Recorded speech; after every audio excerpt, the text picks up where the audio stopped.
The Apple iPhone 16 Pro Max is bigger and more powerful than ever. It has a beautiful screen, an excellent camera array, and new camera controls that could change how you approach iPhone photography. Power and battery life both get a boost to make this the big screen smartphone of your dreams. Apple Intelligence offers some useful and intriguing features, but it's not yet the thing that will or should drive upgrades. Still, if you have been holding on to an iPhone 12 or 13 Pro Max, this is probably the moment for a big screen upgrade.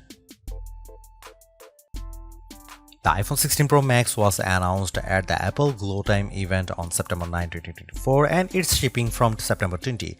This is a larger phone with more screen, more power, AI and a brand new camera control button, but it still costs the same as last year's iPhone 15 Pro Max in the US and UK. It's actually a little cheaper in Australia. I'm not arguing that $1,199 for a 256GB iPhone is cheap, but at least Apple didn't raise any price hike by $100. Apple also made a point at this year's iPhone 16 launch event of talking about some big trade-in deals. Its point, I think, was that you probably won't be paying full price for these phones. The virtually identical iPhone 16 Pro costs $999 but starts with half the storage space. If you like big screens and want a reasonable amount of storage for all that 4K 120fps video, you probably want to choose the iPhone 16 Pro Max. The iPhone 16 Pro Max is available in natural titanium, white titanium, black titanium and desert titanium, which is the color of my test unit. I still prefer the black.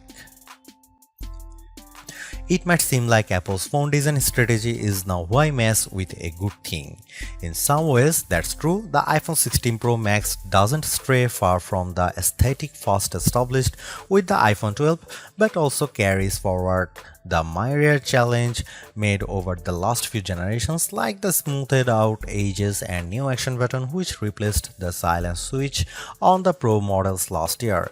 Its dimensions are close to those to the iPhone 15 Pro Max but enlarged by a few millimeters here and there. The 16 Pro Max is 163mm by 77.6mm by 8.25mm and weighs 227 grams. That's 6 grams heavier, 3.1mm taller, and 0.9mm wider than the iPhone 15 Pro Max. If you are comfortable holding and using the iPhone 15 Pro Max, I suspect you will have no trouble with the iPhone 16 Pro Max. I can't say the new phone feels substantially larger in my hand, but I do notice the difference in screen size.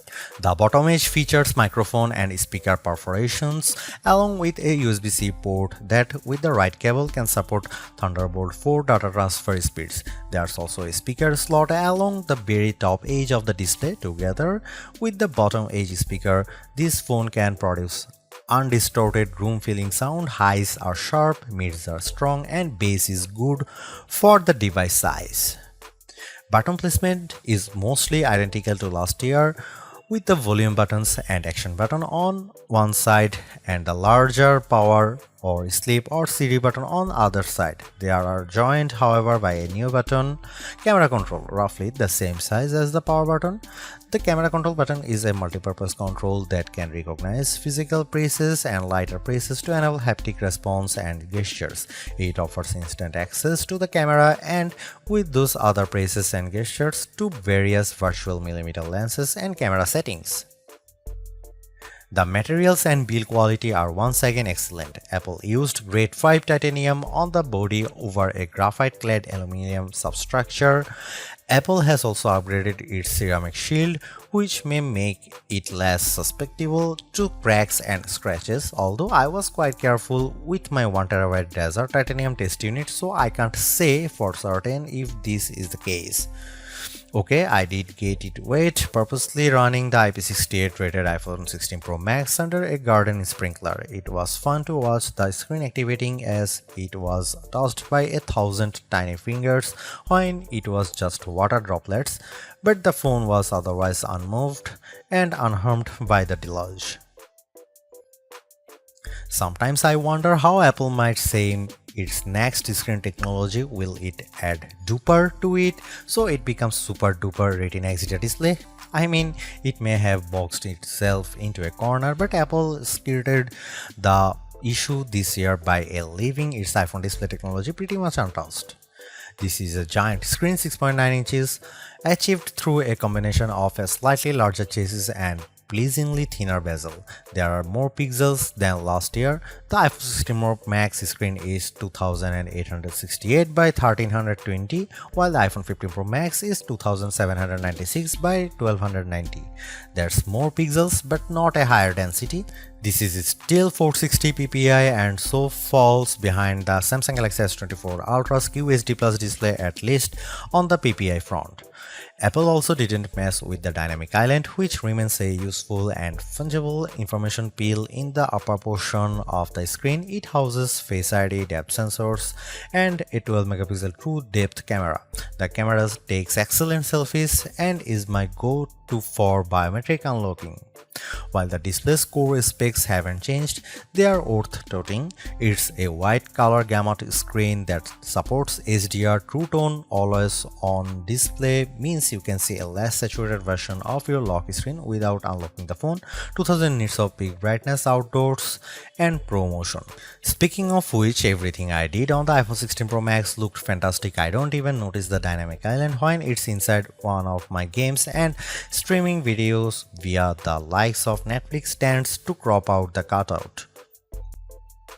I know everyone wants to talk about Apple Intelligence, but it's the changes to the core iOS 18 platform that will have the biggest impact on your iPhone 16 Pro Max day-to-day use. Photos, for instance, has gotten a huge overhaul, and one that I'm not entirely sure makes it better. It's a situation of who moved my cheese, as many of your core features may have shifted or been replaced. The Photos app now defaults to search and collections, which might throw people who are expecting to see their photo library. Still, if they get used to using search for some natural language queries that yield useful image results, they might be pleasantly surprised. The iOS interface is now more customizable, and if you want, you can leave spaces in your app grids.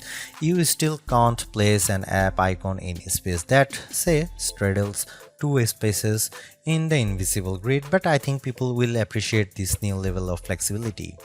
Apple seems a bit obsessed with summarization. Summaries exist in writing tools and in the new Safari, which has a slightly hidden highlights feature. Look for a tiny hamburger menu on the left side of the address bar. You can use that to turn it on, and it will take, for example, a lengthy New Yorker article about Ronald Reagan and condense the thousands of words into a paragraph summary. Impressive. So I worry that such a boil down might leave out important nonsense.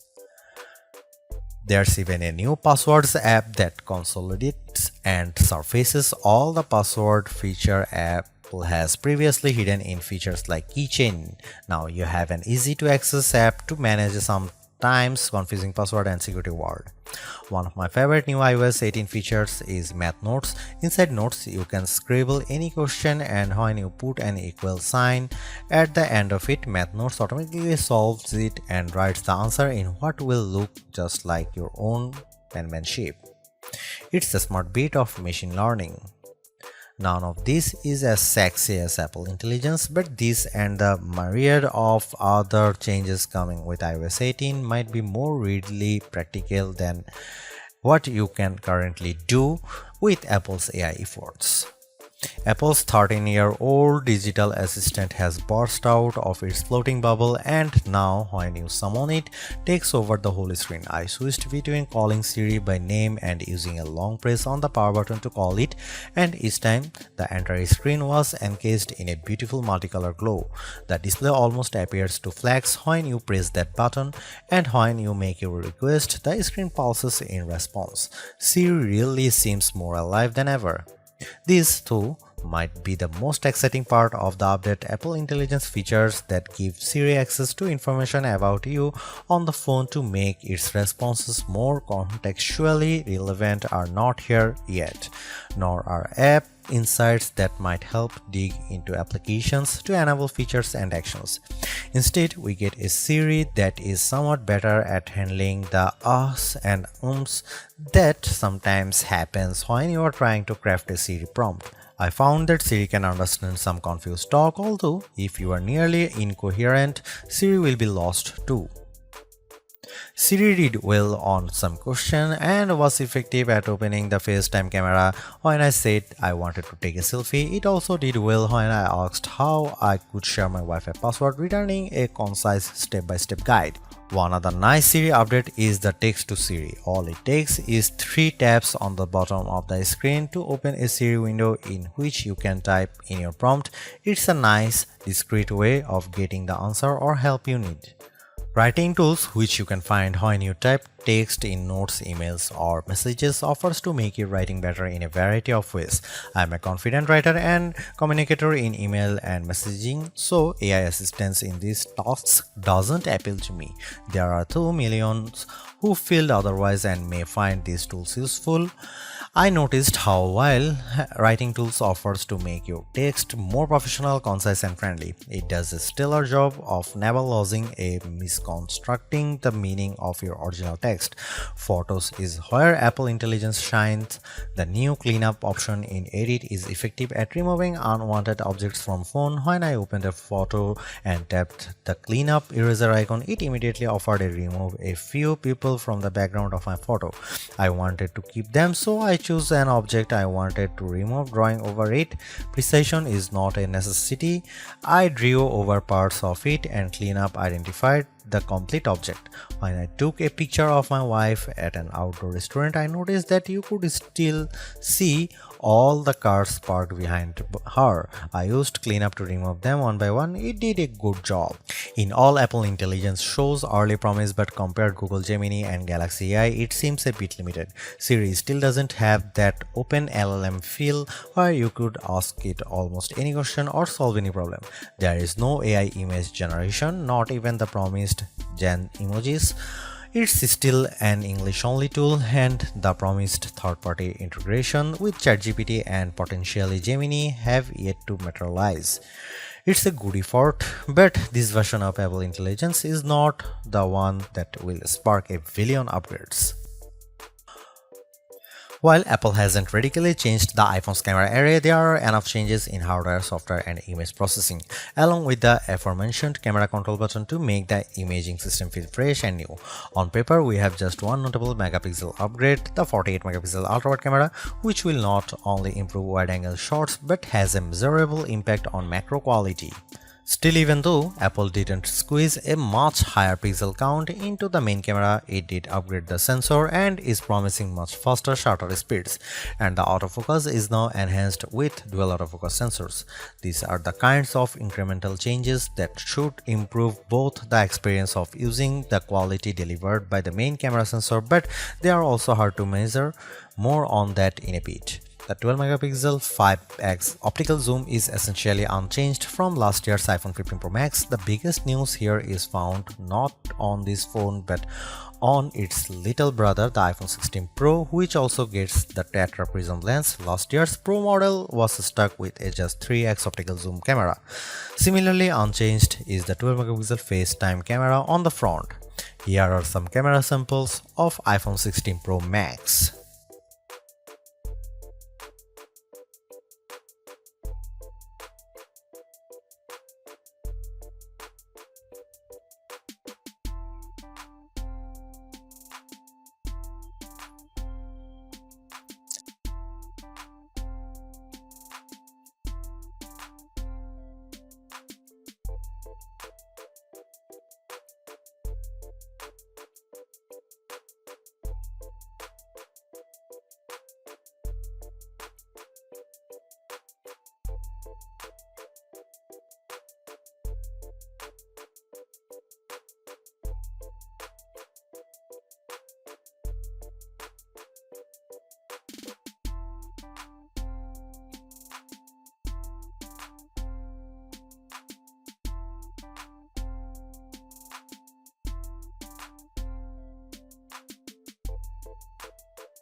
By every metric, the iPhone 16 Pro Max's new A18 Pro SoC is a beast.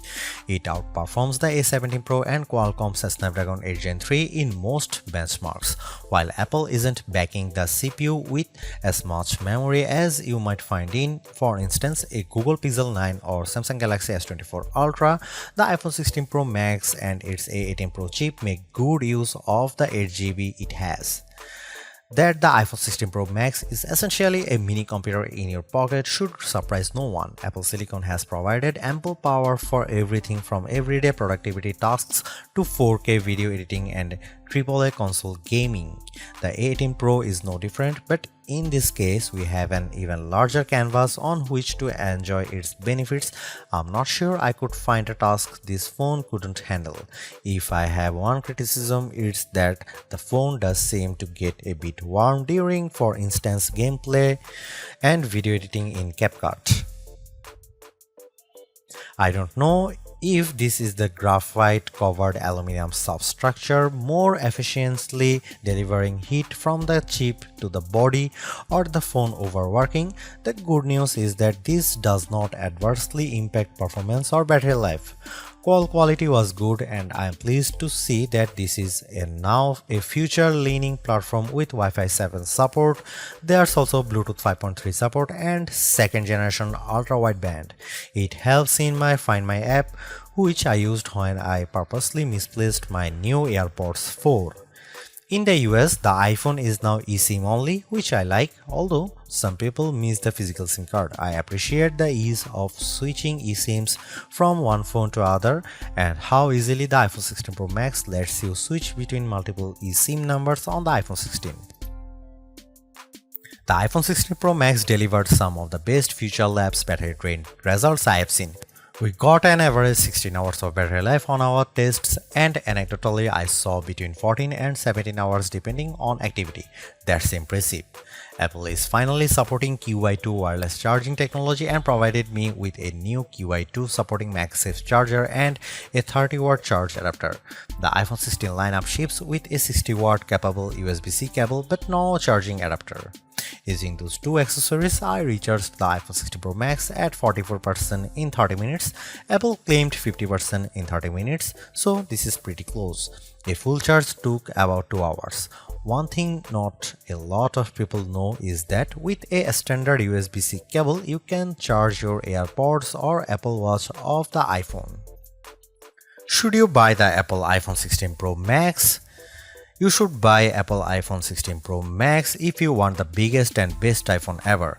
There has never been a larger iPhone or a larger iPhone screen than the one found on the iPhone 16 Pro Max. Buy it if you want a head start on Apple Intelligence. Apple Intelligence feels like an exciting experiment that has some stellar capabilities like cleanup and more forgiving Siri, but it is far from finished. You can get in on the ground floor now too. Don't buy iPhone 16 Pro Max if you want more affordable big screen power. The iPhone 16 Pro Max holds the line on price, but it still starts at $1,199 US. If you want to save a couple of $100 but still get the big screen fun, you could look the Google Pixel 9 XL. Don't buy it if you want more megapixels. While 48 megapixel is nothing to sneeze at, the Samsung Galaxy S24 Ultra offers a 200 megapixel main camera. The iPhone 16 Pro Max have everything we have come to expect in a year-over-year upgrade even without Apple Intelligence. The 6.9-inch iPhone 16 Pro Max have a slew of upgrades including a good battery life, outstanding photo and video chops and iOS 18. The iPhone 16 Pro Max are excellent phones worthy of a spot in your pocket if you can afford them.